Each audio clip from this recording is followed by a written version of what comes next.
the shadow side of spiritual awakening, what they don't tell you. You've heard all about spiritual awakening, that magical moment when everything clicks into place, when life suddenly makes sense, when you feel connected to something greater than yourself. But there's a side to this journey that remains hidden in the shadows, rarely discussed in the bright, shiny spiritual circles. The truth? Awakening isn't just about floating on clouds of bliss. It's about diving into the murkiest depths of your own ocean. When you decide to wake up, you're not simply opening a door to enlightenment.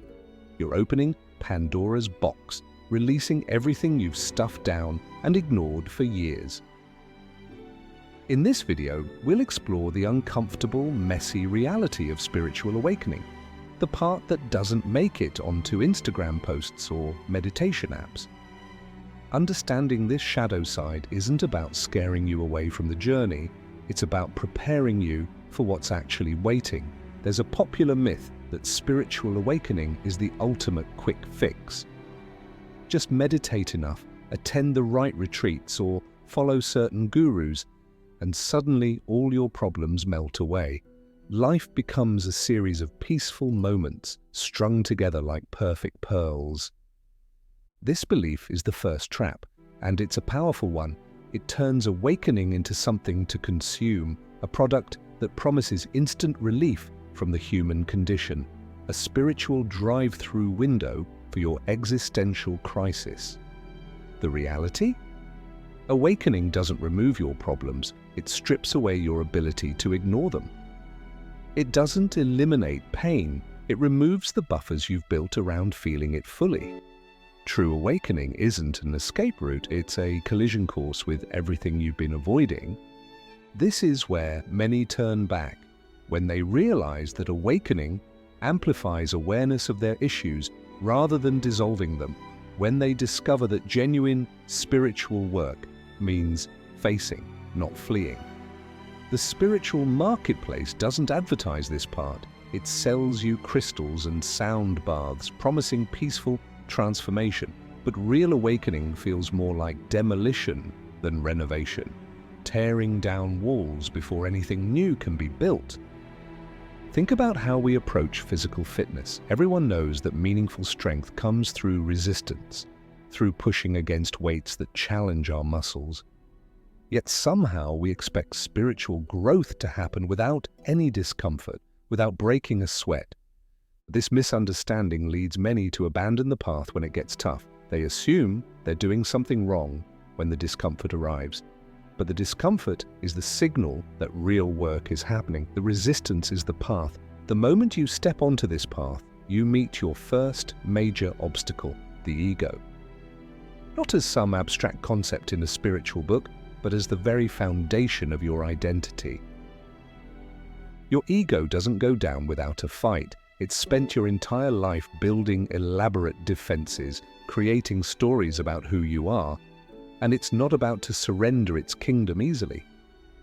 When people pursue spirituality expecting to feel more special, more evolved, more chosen than others, they're headed for a crash.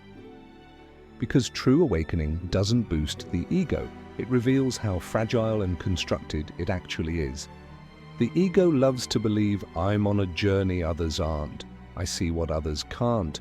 I'm more evolved than the average person. But authentic awakening shatters these comforting stories. It shows you that you're not separate or special. You're simply part of the vast, interconnected web of existence. Just another drop in the cosmic ocean. This realization can feel like falling from a great height. The special status you thought spirituality would grant you dissolves, leaving you in a position of humbling ordinariness. This is why many spiritual traditions emphasize surrender as a core practice. Not because they want to control you, but because they recognize that awakening cannot happen through the ego's efforts. The very thing trying to become awakened is precisely what stands in the way of true awakening, and it's like trying to see your own eyes without a mirror.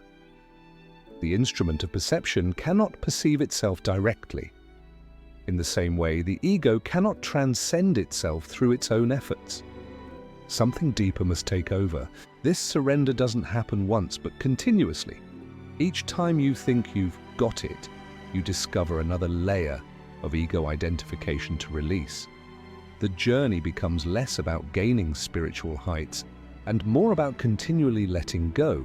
As the awakening process continues, you encounter something that few spiritual teachers warn you about: profound disillusionment. It's like having the rug pulled out from under everything you've believed about yourself and the world. The mind, which has clung to certainties and absolute truths for safety, suddenly finds itself without solid ground. This disillusionment isn't a side effect of awakening, it's a central part of the cleansing process. Your beliefs about success, relationships, purpose, even love, all come under scrutiny. And many don't survive the examination. What makes this process especially difficult is that it happens alongside the emergence of your shadow, all the parts of yourself you've denied, suppressed, or tried to outrun. The shadow isn't just a psychological concept, it's a living force within you, made up of every emotion you deemed unacceptable, every impulse you judged as wrong, every memory too painful to process. Most spiritual seekers prefer to focus on light and love, creating a carefully curated image of their spiritual self. But the shadow always finds a way to the surface, usually at the most inconvenient times. What you resist persists. By trying to ignore these darker aspects, you don't eliminate them. You give them power to operate behind the scenes, influencing your choices and relationships without your awareness. Here's what most teachers won't tell you. Maintaining your shadow takes enormous energy. Like keeping a beach ball underwater, you're constantly spending vital force to keep these parts submerged. And this invisible drain leaves you depleted, unable to access your full aliveness.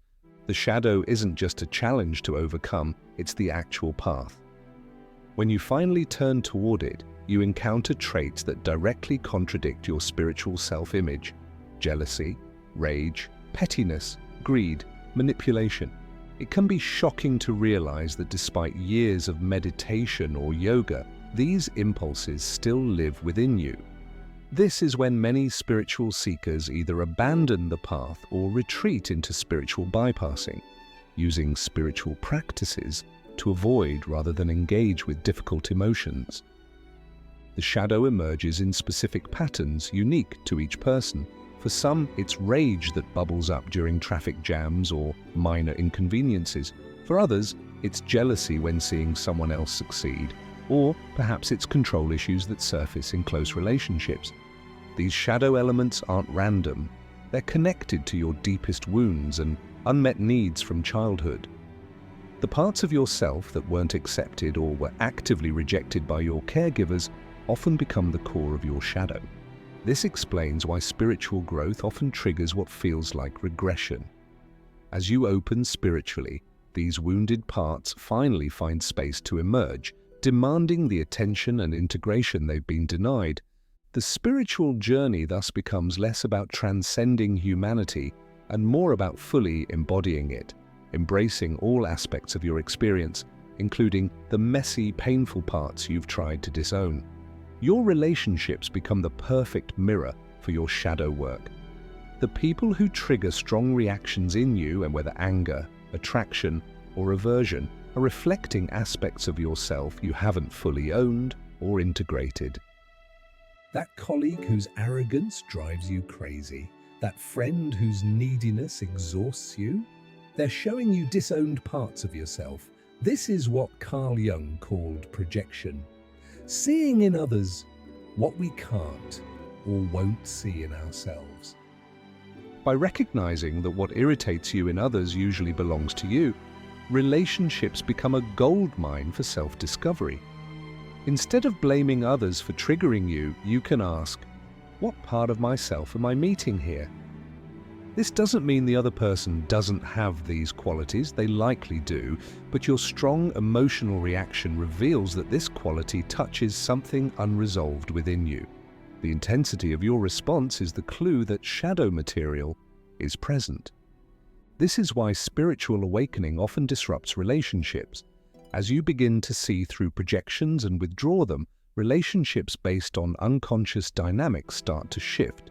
Some strengthen through greater authenticity, while others may dissolve when they were primarily based on mutual projection.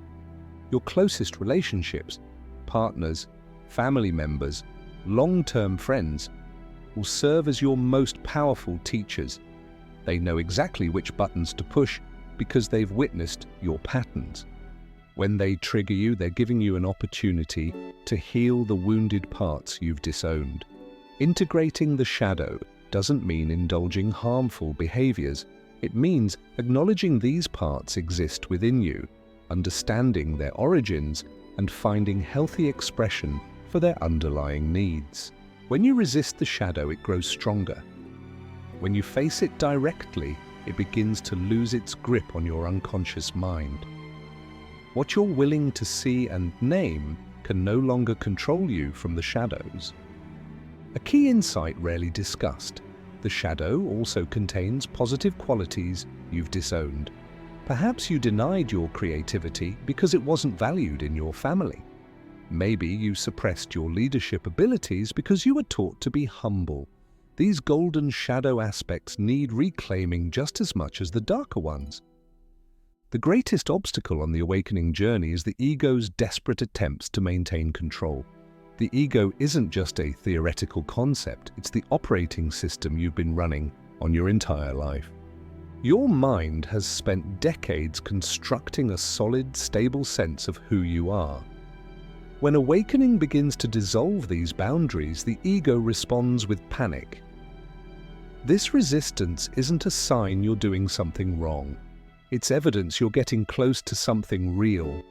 The ego functions as your identity center, maintaining the illusion that you are separate and distinct from everything else. It collects labels, achievements, wounds, and stories, using them as building blocks for your sense of self. Any hint that this carefully constructed identity might not be solid, that it might be more like a temporary arrangement of energy rather than a fixed entity, triggers immense fear in the ego mind. The ego views awakening as a kind of death threat because, in a way, it is. Not a physical death, but the death of the limited identity you've believed yourself to be. This explains the intense resistance that arises when genuine transformation begins.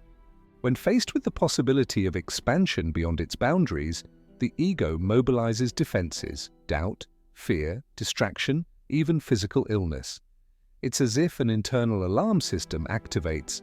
Identity under threat. All systems engage. The resistance takes predictable forms. First comes doubt. This spiritual path isn't working. Then distraction, sudden urgent interests or projects that pull you away from practice. Next, negotiation. I'll be spiritual, but keep my comfort zone intact. Finally, when all else fails, physical symptoms may arise as the body expresses what the mind refuses to acknowledge. This struggle has been described across spiritual traditions. When Jesus spoke of losing your life to find it, he wasn't suggesting literal death, but the surrender of ego identification to discover a broader reality. The ego even attempts to co-opt the awakening process itself, creating what spiritual teacher Adyashanti calls spiritual materialism, collecting spiritual experiences and insights as new badges of identity. This happens when the ego puts on the mask of enlightenment, parading spiritual knowledge or experiences as achievements.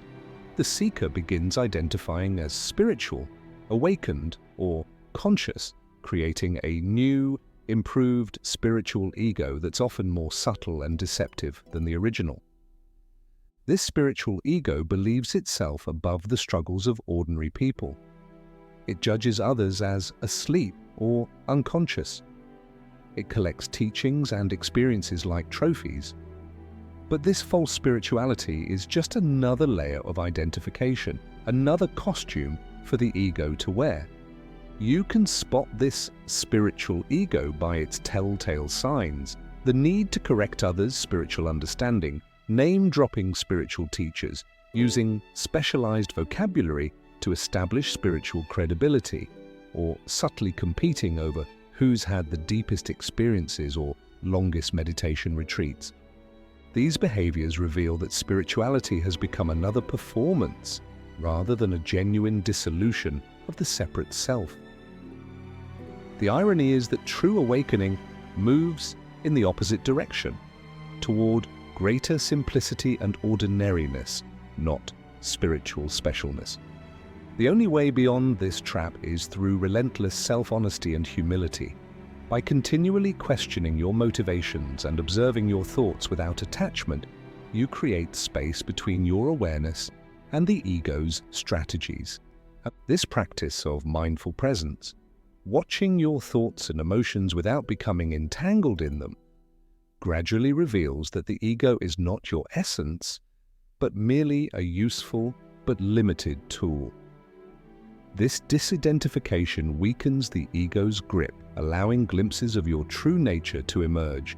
Perhaps the least discussed aspect of awakening is what mystics have called the dark night of the soul, a profound spiritual crisis where meaning drains from life and connection to the divine seems severed. During this phase, which can last months or even years, everything that once made sense becomes questionable. Purpose vanishes. Practices that once brought peace now feel empty. It's as if you're suspended in a void between worlds, unable to return to your old life, yet unable to move forward. What makes the dark night particularly challenging is its resemblance to depression.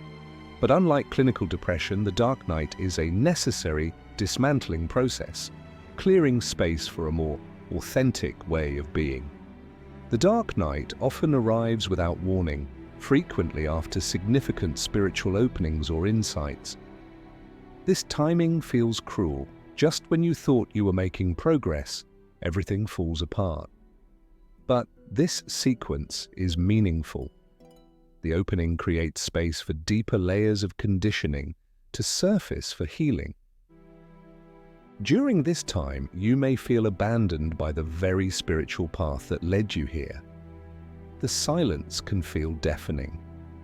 But within this apparent emptiness, important work is happening beneath the surface. Like a caterpillar dissolving in the chrysalis before becoming a butterfly, parts of your old identity are breaking down to make way for something new. This metamorphosis requires darkness and solitude. It cannot happen in the light of constant activity. What makes the dark night especially difficult is that it often includes the dissolution of spiritual identity itself. The very structures and beliefs that supported your spiritual journey may crumble, leaving you without even your spiritual practices as comfort.